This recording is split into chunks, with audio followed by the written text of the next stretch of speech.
right. Well, welcome from Center City, Philadelphia. We're going to do ourselves a drawing from scratch today. Hope some of you will be able to tune in and hang out. I think there's a pretty good chance that I'm going to end up running this in fast time. And bam, there we go. So basically, this was a 30-minute single take recording, and I just thought it would be nice to let myself be quiet when I was sketching, do a little voiceover, which is now here, just to give me some room to ramble a little bit differently, give you a little bit of the play-by-play. So even though it was a 30-minute recording, I did do a couple zoom-ins and changed the speed. So it was a few times we're going to see it at 4 times the speed playback, and sometimes even 8. And a few times I slow it down for the actual real time, just so we can hear the pens and stuff.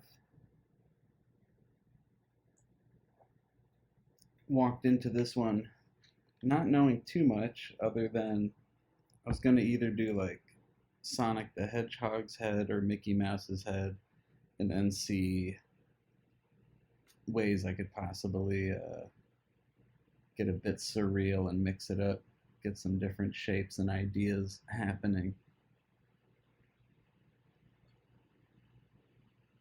So in this case, hard to tell yet as I'm sketching, but it's a sort of majestic beast standing on top of the character's head, a bull with some wings. It's a little bit of like an airplane or an airship nestled between the ears. At that point, I don't even know what I want to do, but eventually I decide, all right, let's make one of Mickey's ears like a donut. And certainly something's going to be coming out of that donut.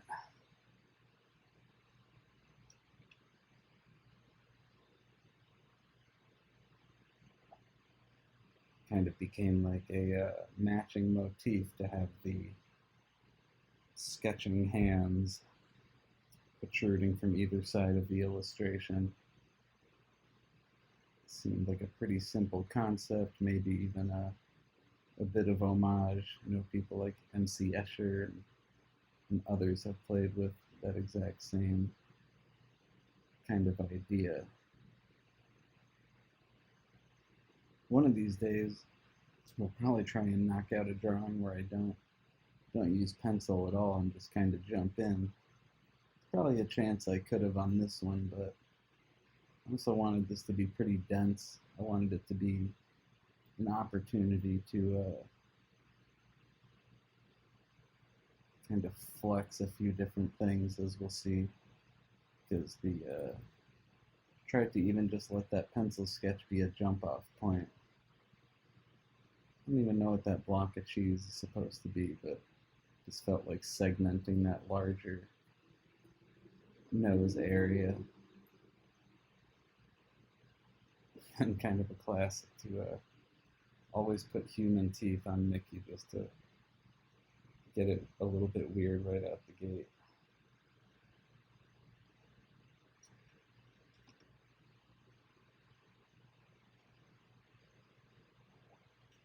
Added a big bold sleeve that wasn't initially in the pencil sketch. Kind of a nice touch. Didn't really reference what the eyes were supposed to look like, but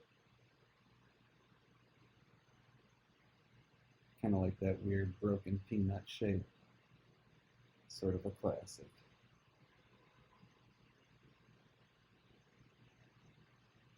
I'm using a Pentel brush pen at the moment, which is funny because I guess I was also using a Pentel pencil, which is silly because I'm clearly drawing a Bic pen in the illustration. I don't know why. I used to draw with Bic pens all the time back in the day. Certainly nothing wrong with it.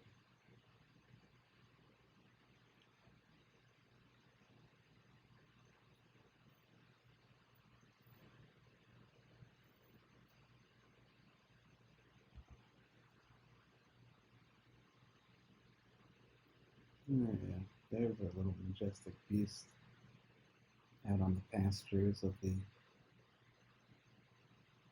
head of this bizarre character we got going on here.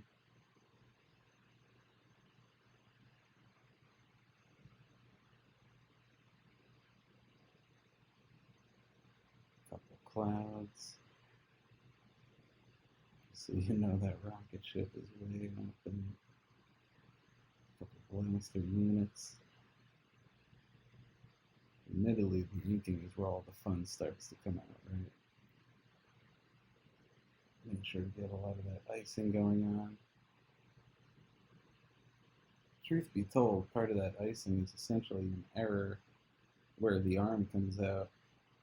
But then it helps give you a curious kind of differential there on what's in the foreground, what's in the background, which kind of helps mesh the drawing over itself a bit.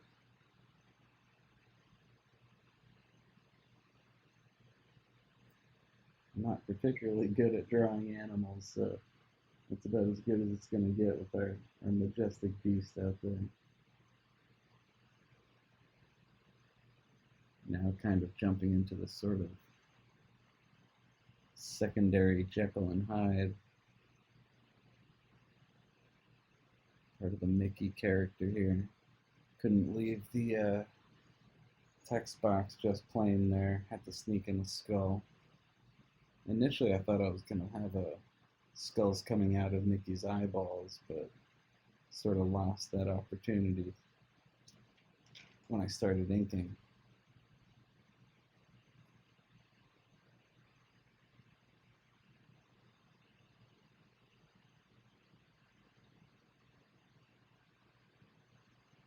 Even with the pencil sketch, there's a certain amount of just winging it going on at this point. But almost more comfortable than the pencil sketch. I tend to feel pretty comfortable just letting it fly once the pen comes out. And before this is all done, we'll be coming in with a lot of gray ink washes as well.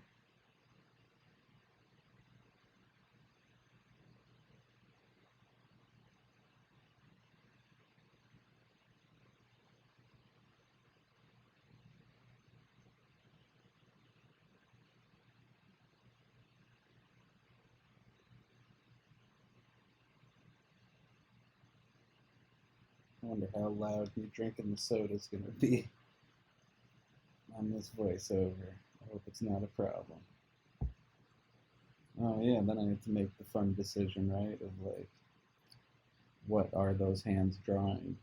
So in this case, I have it drawing within Mickey's ear, doing sort of portrait, which is just another way to sort of add more. And I think I was kind of lost on what to do here, and I thought, oh, everyone when they're noodling and sketching is going to draw an eyeball at some point. So it briefly wasn't meant to be like the second eyeball of that character, but then it really kind of adds a bit of trippiness there that I liked. And it looks like we've just jumped into using maybe the gray pen. And unlike my first black, that gray is water soluble. So at a certain point, I'll be able to start pushing and stretching the grays quite a bit after I get it kind of some of the initial block out done. Nothing too fancy with the lighting scheme, just assuming it's coming from overhead.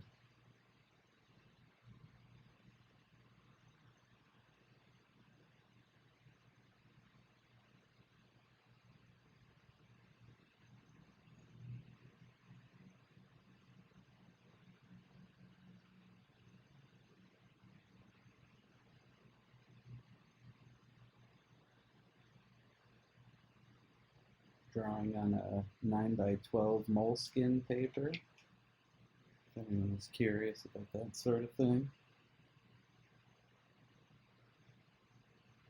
These books are getting a little bit pricey, but it's like an off-white paper, just sturdy enough. I dig it.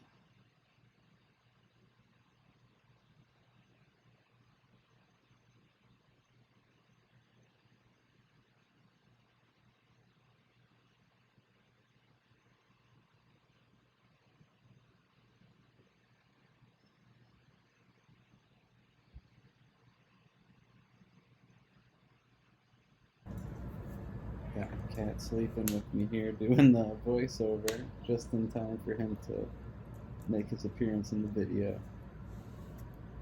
Thought he was going to get all comfortable, but that wasn't going to happen. Not for the recording. Even though I normally don't mind him sitting around. Lately I've been doing some animating, and that's his favorite, because then he gets to sleep on all the hot charging devices in the house. So I always have to keep the iPad charged, the phone charged. Little heating pads for my little guy. What do we got here? I added some stripes to the shirt. Now I thought we are going to come in with a black water soluble so that I can really flesh out the atmosphere, make all the parts that I'm going to be leaving white have a little bit more punch by getting some tone up and around them. Then I kind of figured it was going to be a sort of a rounded corner comic panel that I was going to give some final black outline to at the end, which I don't think we're getting too far from. If I remember correctly, we're even going to let the end of the video play out with the original audio. So I'll be signing off a little bit early. But I don't think we're quite there yet. I'm going to keep you company here on the voiceover for about another minute or two. And then we'll finish off the original audio.